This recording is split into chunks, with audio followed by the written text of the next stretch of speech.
Good evening. Welcome to #Botsang, a Winey night with Botsang. What are we up to today? It's an evening of blends, ladies and gentlemen. And as I had promised you before, I will not owe my alliance or these shows to any particular wine house. However, I have decided for some personal reasons to actually feature today as the very first episode whereby I have taken two wines from one stable, one farm, one estate, and one winery, and feature them on this show. Why am I doing that, and why this particular company? There's no any other specific reasons besides the fact that I have some collections of the Bushman's Path wines in the house, and a very good friend of mine is actually distributing these wines around the Gauteng. It is very young estate, very small as well. But let us take the political part of it seriously. You know, the colonialists are very arrogant people. And like I said, my shows are going to be very revolutionary and very political. I am revolutionizing the wine industry. And if we don't do that, we'll never get this thing right. We shouldn't just enjoy the rotten grapes, but we should also know the history of that. This estate, the Bushman's Path estate, it's actually an African's way to say the Bushman's Path. Why did I talk about arrogance before? You know, you take the indigenous Africans, the San people, you call them all sorts of names. You call them the Koi because you can't pronounce whatever they are saying. Then you call them the Bushmen because they live in the bush. And yet, actually, the founding of this farm specifically, it's based on a valley where the San people of the southern tip of the continent of Africa used to trade and make a living out of the God-given nature and minerals that were available then. So then you call them the Bushmen when they are actually the San, the indigenous San, the indigenous Africans. But nonetheless, there's a little story regarding the San people who are being called the Koi, and at some stages they are being called the Bushmen. So this estate has called itself the Bushman Path Estate. They make very good wines. And I must say, looking at this award-winning blend of Cape Serve and Mellow, I've said before in one of my shows, I'm not a fan of blend, but if you take the king of wines, Cabernet Sauvignon, and you blend it with the queen of reds, a Mellow. Now, when the king and the queen live in harmony, you will find something as good as this silver medal winning blend.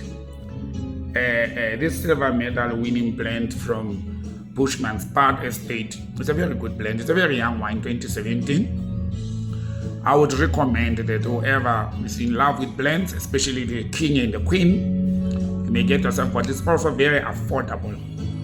And it's very light on the palate. It's a full-bodied wine. It's a good blend, can be used as a daily wine, and I've actually enjoyed it. It's one of those bottles that you keep for your daily drinking wine, and I would recommend it. Again, Mellow is my second favorite wine after the Pinotage, and the Cape Serve is the third. So if you take number 3 and number 2, the king and the queen, and you blend them, you wouldn't go wrong. Congratulations to Bushman's Path Estate. They've done very well, and I think their branding and their labels is also very catchy, very attractive, and very simple. Good marketing strategy. I'll send the bill to them very soon. Now, let us go to this one. They are a super blend. I call it their super blend. Actually, this red gold, you know, we all know gold being yellowish in color, but in this instance, it's red, and it's red because of what, ladies and gentlemen?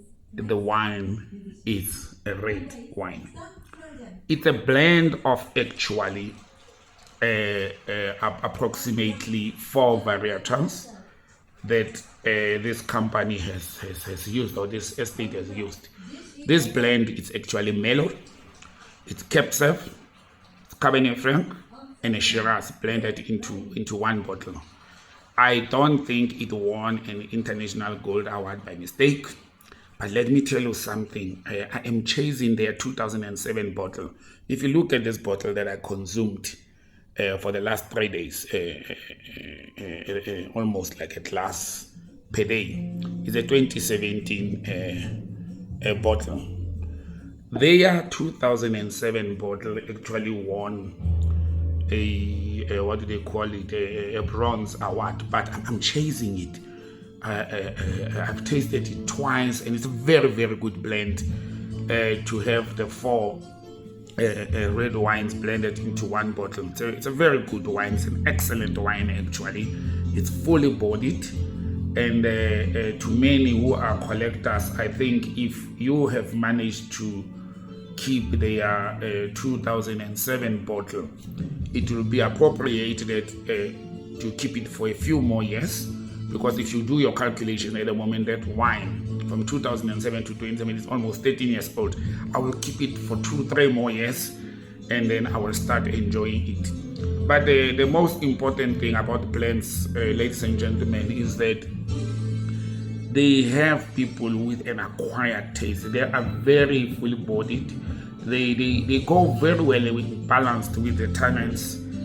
And this particular wine, they are red gold. I had found it to be very soft, very easy drinking, and if any of you may decide to can actually acquire it, the price is also not bad, and it's affordable. I therefore would suggest that you should try it and enjoy it with your loved ones. I think this wine, or this blend, actually it's an excellent wine, and the excellent use of oak complements and the fruity flavors in the wine. It has resulted a balanced wine. The tannin structure is very solid, and but it's also ripe, and the most important thing is it's a very approachable wine. It's very easy, and it's approachable, and it can be enjoyed on any day. Well, what is also important in collecting these wines, especially the blend wines, is that you should be able to determine what do you prefer in your blends. Do you prefer true, varietals which are great like Cabernet and Merlot, or multiple varietals like this wine? As I've stated earlier on, it consists of a Merlot, a Capsef, a Cabernet Franc, and a Shiraz. So this makes it, very beautiful, ripe blackberry and red cherry flavors in the wine, with some hint of spice. If you sip this wine, there are some hint of spice in it. I'm sorry for the pause. I was actually sipping the wine so that my palate can talk to you properly. But ladies and gentlemen, I am not promoting any particular company. I will feature various wines from various companies in future, and from various estates. I just had to actually feature this blend. I've featured Muradi, I've featured Netlinshof, and quite a number of wines on my shows. But this is the very first time I actually sit and feature one particular blend from a particular estate or family, and enjoy it. It's a very good blend, and the night of blends ends here. Again, welcome and join us on #Botsang in the next episode. I promise you, the next time you watch, my face will be on your screens as soon as the crew is back at work, and we will be talking wine, and wine. #Botsang. Please go to the YouTube channel and subscribe under #Botsang. It's a winey night in the Republic of South Africa and everywhere else in the world. Enjoy your evening.